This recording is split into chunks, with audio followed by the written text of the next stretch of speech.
शांताकारं भुजंगशयनं पद्मनाभं सुरेशं विश्वाधारं गगनसदृशं मेघवर्णं शुभांगं लक्ष्मीकान्तं कमलनयनं योगिभिर्ध्यानगम्यं वंदे विष्णु भवभयहरं सर्वलोकैकनाथं। मंगलम भगवान विष्णु मंगलम गरुड़ध्वज मंगलम पुंडरीकाक्ष मंगलाय तनोहरि। ओम नमो भगवते वासुदेवाय। आज का दिन आप सभी के लिए मंगलमय हो। हमारे सनातन हिंदू धर्म में एकादशी तिथि का विशेष महत्व होता है। हर महीने में 2 एकादशी पड़ती है, एक कृष्ण पक्ष में और एक शुक्ल पक्ष में। फागुन माह के शुक्ल पक्ष की एकादशी को आंवला एकादशी या रंग भरी एकादशी या अमलकी एकादशी के नाम से जाना जाता है। आइए सुनते हैं अमलकी एकादशी व्रत कथा। सब धर्मों के ज्ञाता, वेद और शास्त्रों के अर्थ ज्ञान में पारंगत, सबके हृदय में रमन करने वाले श्री विष्णु के तत्व को जानने वाले तथा भागवत परायण प्रहलाद जी जब सुखपूर्वक बैठे हुए थे, उस समय उनके समीप स्वधर्म का पालन करने वाले महर्षि कुछ पूछने के लिए आए। महर्षियों ने कहा, प्रहलाद जी, आप कोई ऐसा साधन बताइए जिससे ज्ञान, ध्यान और इंद्रिय निग्रह के बिना ही अनायास भगवान विष्णु का परम पद प्राप्त हो जाता है। उनके ऐसा कहने पर संपूर्ण लोगों के हित के लिए उद्यत रहने वाले विष्णु भक्त महाभाग प्रहलाद जी ने संक्षेप में इस प्रकार कहा, महर्षियों, जो 18 पुराणों का सार से भी सारतर तत्व है, जिसे कार्तिकेय जी के पूछने पर भगवान शंकर ने उन्हें बताया था, उसका वर्णन करता हूं, सुनिए। महादेव जी कार्तिकेय से बोले, जो कली में एकादशी की रात में जागरण करते समय वैष्णव शास्त्र का पाठ करता है, उसके कोटि जन्मों के किए हुए 4 प्रकार के पाप नष्ट हो जाते हैं। जो एकादशी के दिन वैष्णव शास्त्र का उपदेश करता है, उसे मेरा भक्त जानना चाहिए। जिसे एकादशी के जागरण में निद्रा नहीं आती तथा जो उत्साह पूर्वक नाचता और गाता है, वह मेरा विशेष भक्त है। मैं उसे उत्तम ज्ञान देता हूं और भगवान विष्णु मोक्ष प्रदान करते हैं। अतः मेरे भक्त को विशेष रूप से जागरण करना चाहिए। जो भगवान विष्णु से वैर करते हैं, उन्हें पाखंडी जानना चाहिए। जो एकादशी को जागरण करते हैं और गाते हैं, उन्हें आधे निमेष में अग्निष्टोम और अतिरात्र यज्ञ के समान फल प्राप्त होता है। जो रात्रि जागरण में बारंबार भगवान विष्णु के मुखार बिंद का दर्शन करते हैं, उनको भी वही फल प्राप्त होता है। जिनके वंश के लोग एकादशी की रात में जागरण करते हैं, वही धन्य है। जिन्होंने एकादशी को जागरण किया है, उन्होंने यज्ञ, दान, गया श्राद्ध और नित्य प्रयाग स्नान कर लिया। उन्हें सन्यासियों का पुण्य भी मिल गया और उनके द्वारा इष्टपूर्त कर्मों का भी भली भांति पालन हो गया। सदानंद, भगवान विष्णु के भक्त जागरण सहित एकादशी व्रत करते हैं, इसलिए वे सदा ही मुझे विशेष प्रिय हैं। जिसने वर्धनी एकादशी की रात में जागरण किया है, उसने पुनः प्राप्त होने वाले शरीर को स्वयं ही भस्म कर दिया। जो एकादशी की रात को जागरण करता है, वह भगवान विष्णु के स्वरूप में लीन हो जाता है। जिसने हरिबोधनी एकादशी की रात में जागरण किया है, उसके स्थूल सूक्ष्म सभी पाप नष्ट हो जाते हैं। जो एकादशी की रात में जागरण तथा ताल स्वर के साथ संगीत का आयोजन करता है, उसे महान पुण्य की प्राप्ति होती है। जो एकादशी के दिन ऋषियों द्वारा बनाए हुए दिव्य स्तोत्रों से, ऋग्वेद, यजुर्वेद तथा सामवेद के वैष्णव मंत्रों से, संस्कृत और प्राकृत के अन्य स्त्रोतों से व गीत वाद्य आदि के द्वारा भगवान विष्णु को संतुष्ट करता है, उसे भगवान विष्णु भी परमानंद प्रदान करते हैं। जो एकादशी की रात में भगवान विष्णु के आगे वैष्णव भक्तों के समीप गीता और विष्णु सहस्त्र नाम का पाठ करता है, वह उस परम धाम में जाता है जहां साक्षात भगवान नारायण विराजमान है। पुण्य में भागवत तथा स्कंद पुराण भगवान विष्णु को प्रिय है। मथुरा और व्रज में भगवान विष्णु के बाल चरित्र का जो वर्णन किया गया है, उसे जो एकादशी की रात में भगवान केशव का पूजन करके पढ़ता है, उसका पुण्य कितना है यह मैं नहीं जानता, कदाचित भगवान विष्णु जानते हो। बेटा, भगवान के समीप गीत, नृत्य और स्तोत्र पाठ आदि से जो फल होता है, वही कली में श्रीहरि के समीप जागरण करते समय विष्णु सहस्त्र नाम, गीता तथा श्रीमद् भागवत का पाठ करने से सहस्त्र गुना होकर मिलता है। जो श्रीहरि के समीप जागरण करते समय रात में दीपक जलाता है, उसका पुण्य 100 कल्पों में भी नष्ट नहीं होता। जो जागरण काल में मंजरी सहित तुलसी दल से भक्ति पूर्वक श्रीहरि का पूजन करता है, उसका पुनः इस संसार में जन्म नहीं होता। स्नान, चंदन, लेप, धूप, दीप, नैवेद्य और तांबुल, यह सब जागरण काल में भगवान को समर्पित किया जाए तो उससे अक्षय पुण्य होता है। कार्तिकेय, जो भक्त मेरा ध्यान करना चाहता है, वह एकादशी की रात्रि में श्रीहरि के समीप भक्ति पूर्वक जागरण करे। एकादशी के दिन जो लोग जागरण करते हैं, उनके शरीर में इंद्र आदि देवता आकर स्थित हो जाते हैं। जो जागरण काल में महाभारत का पाठ करते हैं वे उस परम धाम में जाते हैं जहां सन्यासी महात्मा जाया करते हैं। जो उस समय श्री रामचंद्र जी का चरित्र दशकंठ वध पढ़ते हैं वे योग वेताओं की गति को प्राप्त होते हैं। जिन्होंने श्रीहरि के समीप जागरण किया है उन्होंने 4 वेदों का स्वाध्याय, देवताओं का पूजन, यज्ञों का अनुष्ठान तथा सब तीर्थों में स्नान कर लिया। श्री कृष्ण से बढ़कर कोई देवता नहीं है और एकादशी व्रत के समान दूसरा कोई व्रत नहीं है। जहां भागवत शास्त्र है, भगवान विष्णु के लिए जहां जागरण किया जाता है और जहां शालिग्राम शिला स्थित होती है वहां साक्षात भगवान विष्णु उपस्थित होते हैं। आमलकी एकादशी व्रत की कथा के अनुसार कई हजारों साल पहले की बात है। 88,000 ऋषियों को संबोधित करते हुए सूत जी ने कहा, हे विप्रो, प्राचीन काल की बात है। महान राजा मानधाता ने वशिष्ठ जी से पूछा, हे वशिष्ठ जी, यदि आप मुझ पर प्रसन्न हैं तो ऐसे व्रत का विधान बताने की कृपा करें जिससे मेरा कल्याण हो। महर्षि वशिष्ठ जी ने कहा, हे राजन, सब व्रतों में उत्तम और अंत में मोक्ष देने वाला आमलकी एकादशी का व्रत है। राजा मानधाता ने कहा, हे ऋषि श्रेष्ठ, इस आमलकी एकादशी के व्रत की उत्पत्ति कैसे हुई? इस व्रत के करने का क्या विधान है? हे वेदों के ज्ञाता, कृपा कर यह सब वृत्तांत मुझे विस्तार पूर्वक बताएं। महर्षि वशिष्ठ जी ने कहा, हे राजन, मैं तुम्हारे समक्ष विस्तार से इस व्रत का वृत्तांत कहता हूं। यह व्रत फागुन मास के शुक्ल पक्ष में होता है। इस व्रत के फल से सभी पाप समूल नष्ट हो जाते हैं। इस व्रत का पुण्य 1000 गोदान के फल के बराबर है। आमलकी यानी आंवला की माता, उसके गुणों के अतिरिक्त इस बात में भी है कि इसकी उत्पत्ति भगवान विष्णु के श्रीमुख से हुई है। अब मैं आपको एक पौराणिक कथा सुनाता हूं, ध्यानपूर्वक श्रवण करो। प्राचीन समय में वैदिक नामक एक नगर था। उस नगर में ब्राह्मण, वैश्य, क्षत्रिय, शूद्र चारों वर्णों के लोग प्रसन्नता पूर्वक रहते थे। नगर में सदैव वेद ध्वनि गुंजा करती थी। उस नगरी में कोई भी पापी, दुराचारी या नास्तिक न था।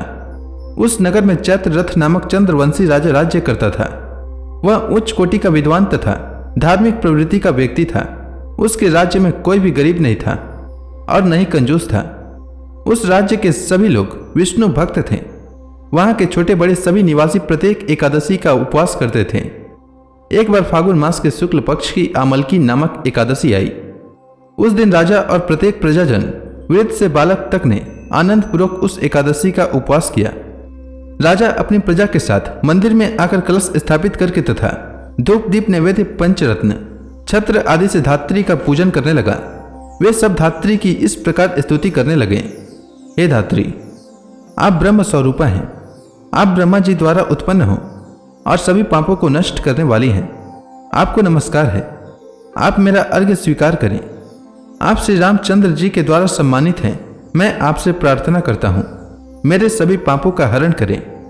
उस मंदिर में रात को सभी ने जागरण किया। रात के समय उस जगह एक बहेलिया आया।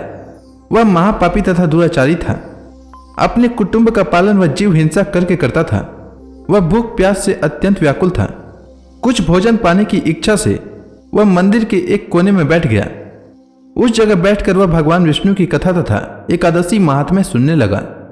इस प्रकार उस बहेलिया ने सारी रात अन्य लोगों के साथ जागरण कर व्यतीत की। प्रातःकाल सभी लोग अपने अपने निवास पर चले गए। इसी प्रकार वह बहेलिया भी अपने घर चला गया और वहां जाकर भोजन किया। कुछ समय बीतने के पश्चात उस बहेलिया की मृत्यु हो गई। उसने जीव हिंसा की थी। इसी कारण हालांकि वह घोर नरक का भागी था, परंतु उस दिन आमलकी एकादशी का व्रत तथा जागरण के प्रभाव से उसने राजा विदुरथ के यहाँ जन्म लिया। उसका नाम वसुरथ रखा गया। बड़ा होने पर वह चतुरांगणी सेना सहित तथा धन धान्य से युक्त होकर 10 सहस्त्र ग्रामों का संचालन करने लगा। वह तेज में सूर्य के समान, कांति में चंद्रमा के समान, वीरता में भगवान विष्णु के समान तथा क्षमा में पृथ्वी के समान था। वह अत्यंत धार्मिक, सत्यवादी, कर्मवीर और विष्णु भक्त था। वह प्रजा का समान भाव से पालन करता था। दान देना उसका नित्य का कर्म था। एक बार राजा वसुरथ शिकार खेलने के लिए गया। देवयोग से वन में वह रास्ता भटक गया और दिशा का ज्ञान न होने के कारण उसी वन में एक वृक्ष के नीचे सो गया। कुछ समय पश्चात पहाड़ी डाकू वहां आए और राजा को अकेला देखकर मारो मारो चिल्लाते हुए राजा वसुरथ की ओर दौड़े। वह डाकू कहने लगे कि इस दुष्ट राजा ने हमारे माता पिता, पुत्र, पौत्र आदि समस्त संबंधियों को मारा है। तथा देश से निकाल दिया है। अब हमें इसे मारकर अपने अपमान का बदला लेना चाहिए। इतना कह वे डाकू राजा को मारने लगे और उस पर अस्त्र शस्त्र का प्रहार करने लगे। उन डाकुओं के अस्त्र शस्त्र राजा के शरीर पर लगते ही नष्ट हो जाते हैं और राजा को पुष्पों के समान प्रतीत होते हैं। कुछ देर बाद प्रभु इच्छा से उन डाकुओं के अस्त्र शस्त्र उन्हीं पर प्रहार करने लगे, जिससे वे सभी मूर्छित हो गए। उसी समय राजा के शरीर से एक दिव्य देवी प्रकट हुई। वह देवी अत्यंत सुंदर थी तथा सुंदर वस्त्रों तथा आभूषणों से अलंकृत थी। उसकी भ्रुकुटी टेढ़ी थी। उसकी आंखों से क्रोध की भीषण लपटें निकल रही थी। उस समय वह काल के समान प्रतीत हो रही थी। उसने देखते ही देखते उन सभी डाकुओं का समूल नाश कर दिया।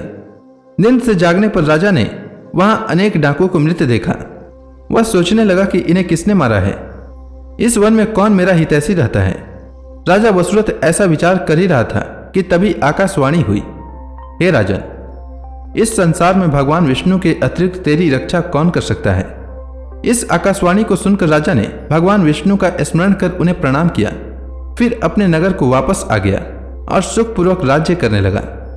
महर्षि वशिष्ठ ने कहा, हे राजन, यह सब आमलकी एकादशी के व्रत का प्रभाव था।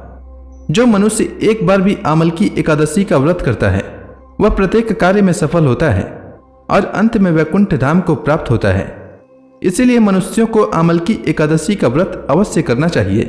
तो प्रेम से बोलिए भगवान विष्णु की जय, श्री कृष्ण भगवान की जय, समस्त देवी देवताओं की जय। एकादशी के दिन एकादशी व्रत कथा के साथ ही 11 माता की कथा भी अवश्य सुननी चाहिए। इससे व्रत का पुण्य फल प्राप्त होता है। तो आइए सुनते हैं 11 माता की कथा। एकादशी भगवान विष्णु की साक्षात शक्ति है।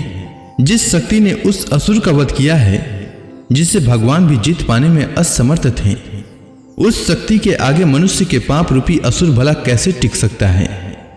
जिस शक्ति ने देवताओं के कष्ट को हर कर उन्हें सुख दिया, वह प्राणी मात्र को क्या नहीं दे सकती।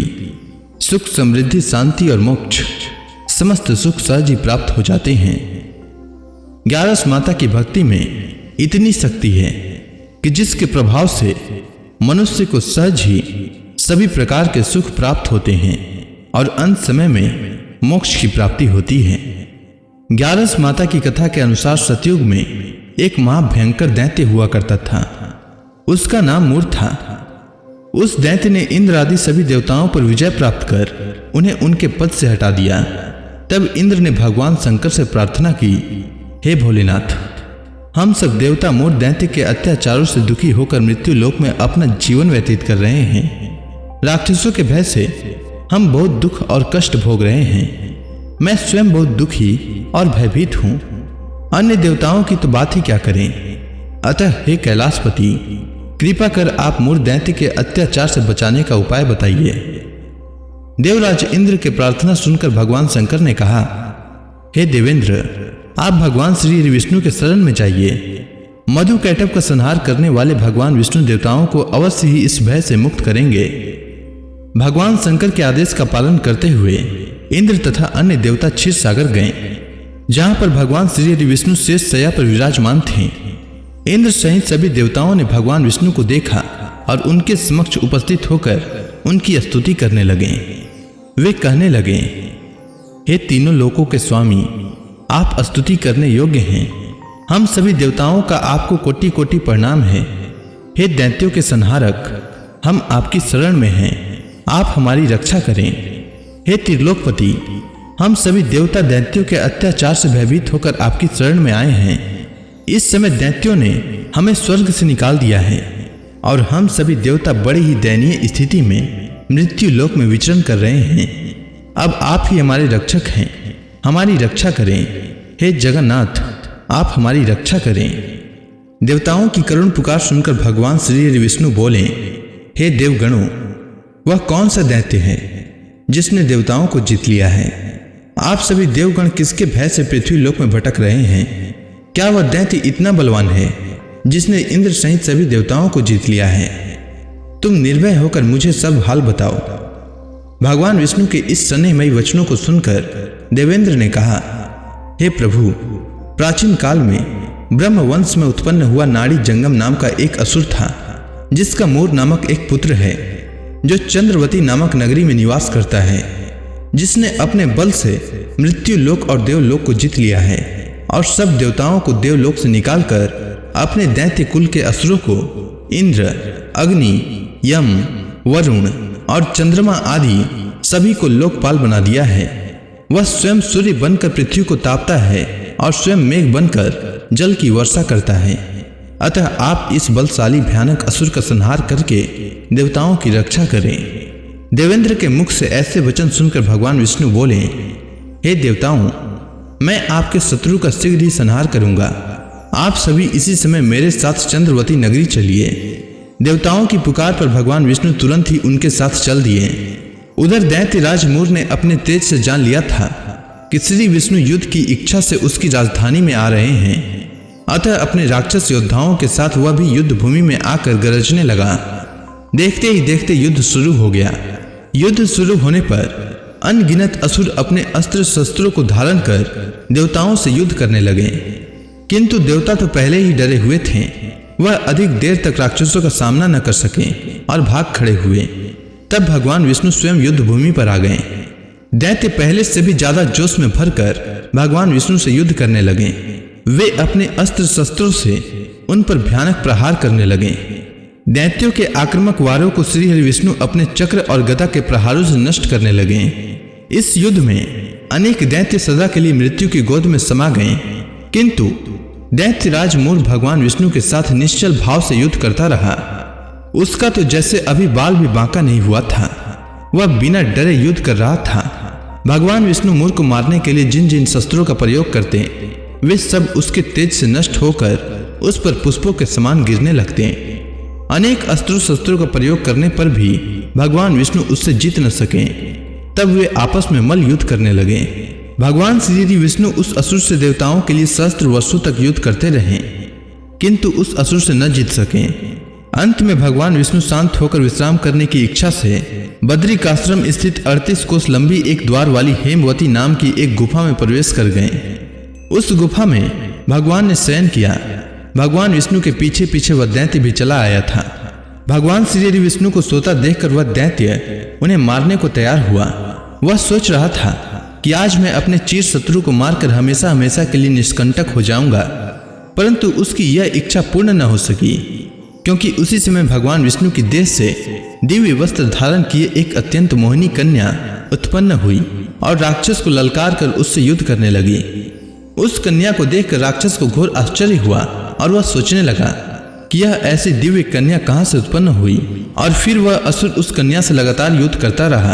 कुछ समय बीतने पर उस कन्या ने क्रोध में आकर उस दैत्य के अस्त्रों शस्त्रों को टुकड़े टुकड़े कर दिए।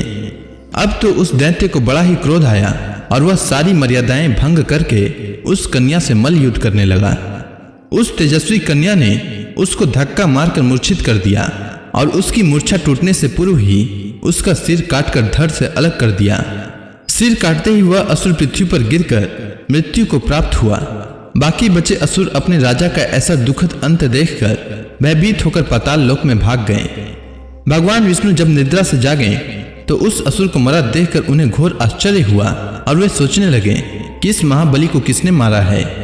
तब वह तेजस्वी कन्या श्रीहरि से हाथ जोड़कर बोली, हे जगदीश्वर, यह असुर आपको मारने को उद्यत था। तब मैंने आपके शरीर से उत्पन्न होकर इस असुर का वध किया है। कन्या की बात सुनकर भगवान बोले, तुमने इस असुर को मारा है, अतः हे कन्या, मैं तुमसे अत्यंत प्रसन्न हूँ। इसे मारकर तुमने तीनों लोकों के देवताओं के कष्ट को हरा है, इसीलिए तुम अपनी इच्छा अनुसार वरदान मांग लो, मैं तुम्हारी प्रत्येक इच्छा को पूर्ण करूंगा। भगवान की बात सुनकर कन्या बोली, हे प्रभु, मुझे यह वरदान दीजिए कि जो मनुष्य या देव मेरा व्रत करे उसके सभी पाप नष्ट हो जाएं और अंत में उसे स्वर्ग लोक की प्राप्ति हो। मेरे व्रत का आधा फल रात्रि को मिले और उसका आधा फल एक समय भोजन करने वाले को मिले।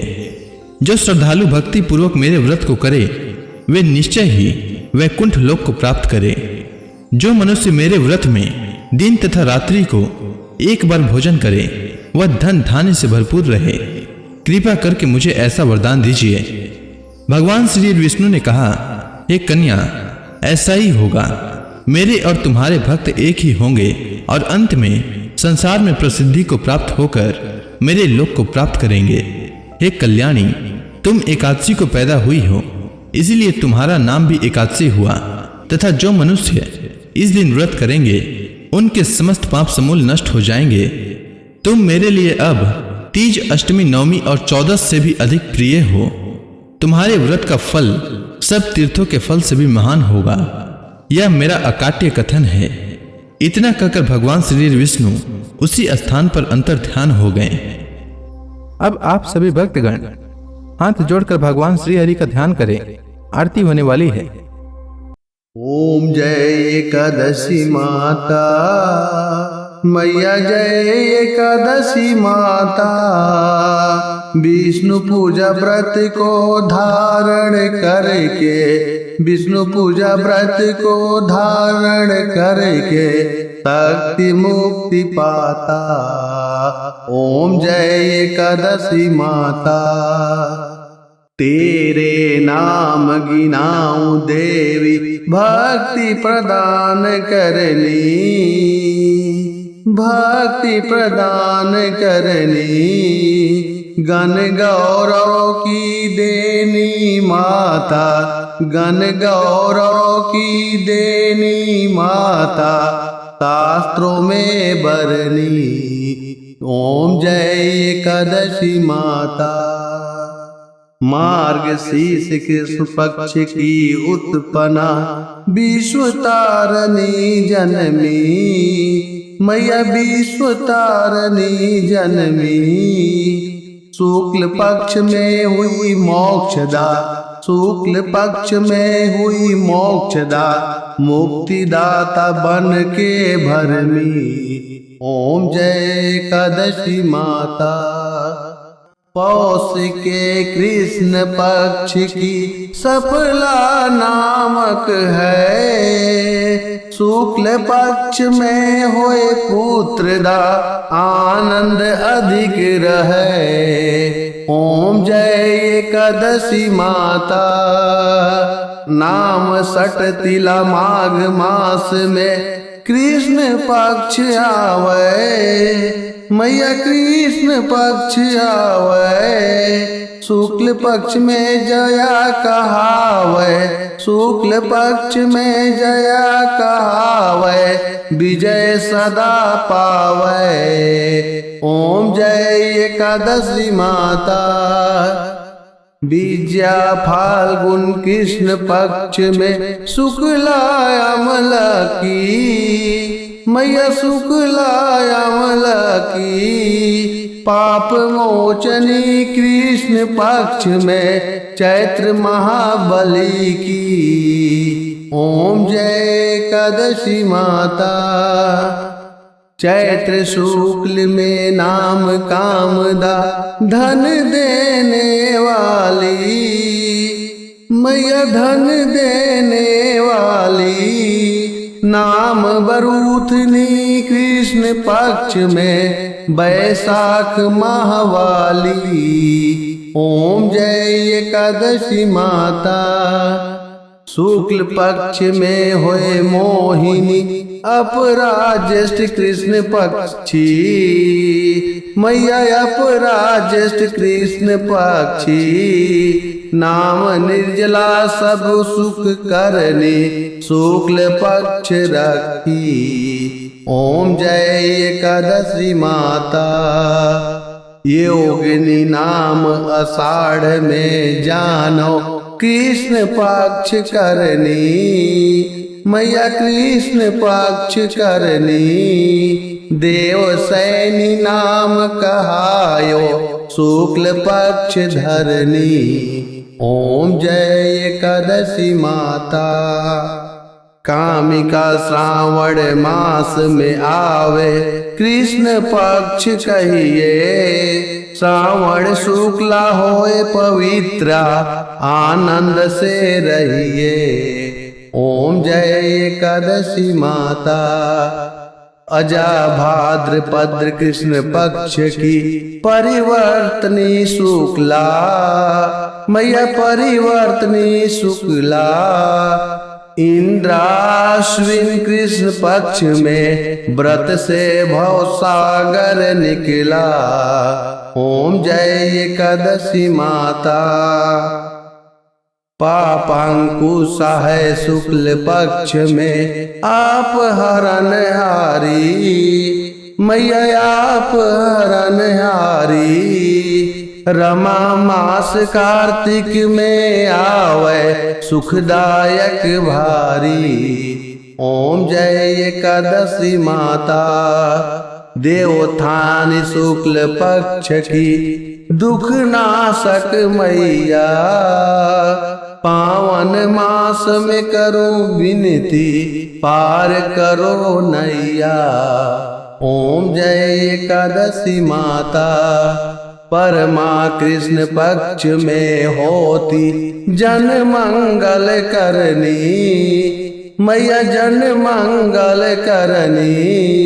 शुक्ल मास में होए पद्धिनी, दुख दरिद्र हरनी। ओम जय एकादशी माता, जो कोई आरती एकादशी की भक्ति सहित गावे, मैया भक्ति सहित गावे।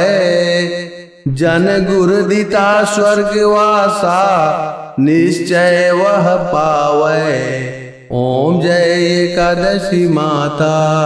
तो प्रेम से बोलिए विष्णु भगवान की जय, माता लक्ष्मी की जय।